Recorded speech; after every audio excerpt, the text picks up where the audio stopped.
My first punk rock show that I ever went to was, I saw the Five and Radio Hanoi at Chatham College. And the reason I got to go was an all ages show. And all ages shows were very rare here. I mean, impossibly rare. For some reason, I missed some big CMU shows, like, I forget what it was, I missed it. But I remember that, like, I only found out about some crazy show at CMU after it happened. The Electric Banana was like this thing, this impenetrable, it may as well have been Superman's Fortress of Solitude. You weren't getting in unless you were 21. And all I knew about it was the owner was like supposedly a gun-wielding nut, and you know, you could never go there. Come on in, come on in. But the point is, you know, like, that's what happened. At no point did you shoot anybody. No, ever. I didn't shoot nobody. And by the time No, I did one night. Okay. October 79. That's way Three earlier. guys held us up. I caught them on the way out the door. And you got him in the ear, right? Took his ear off. Okay. Okay, so okay, he did shoot someone in the ear, but that has nothing to do Worst with punk feeling rock. in the world is when you run out of bullets. And we wanted to go to shows, and you would hear about things, and I did, you know, my parents weren't like, go ahead. They were like, you know, they were like, what do you mean? Where do you want to go? Where is it? You know, and you know, you were like, it's on Bigelow Boulevard. It's called the Electric Banana.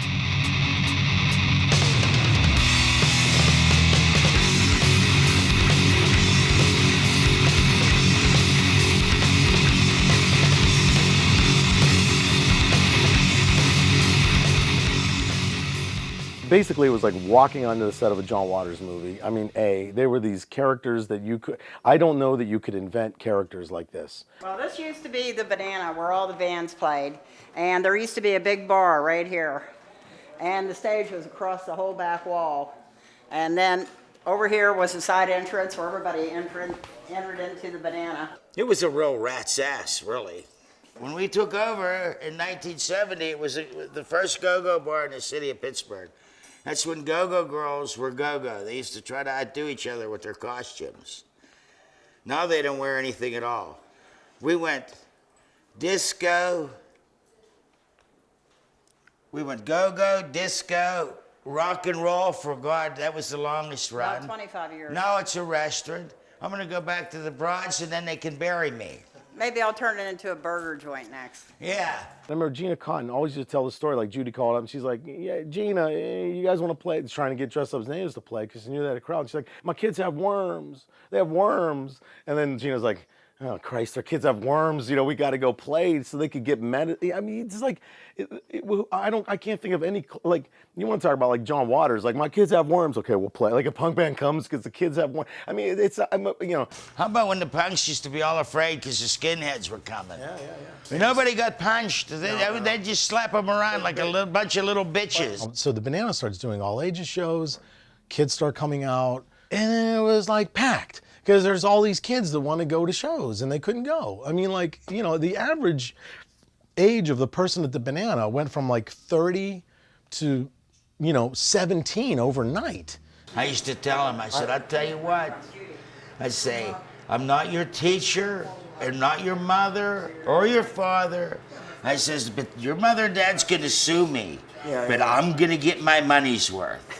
Honest to God, I said, they're gonna win, but I'm gonna get my money's worth. That used to make them think. They'd think, this guy's gonna kick my ass. I went to see Agnostic Front with Half-Life and Savage Amused at the Electric Banana. It's the first hardcore show I ever went to, and took the 61C or whatever, you know. And but we were walking from, you know, Forbes Avenue, and we walked up and we came up, I forget what street that is, but up to Bigelow Boulevard there, and we came around and I saw Mike Seat jump onto the back of Jeff Lamb. And, you know, Mike was so huge, and just, it was such an insane scene, and there were all these people hanging out, and it just looked so chaotic. And I remember I was like, wow, this is pretty crazy, you know, like, oh man.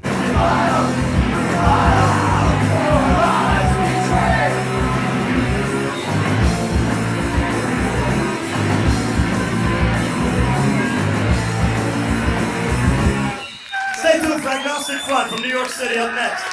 Any idea of what it would actually be like couldn't even come close. And yeah, it just blew my mind.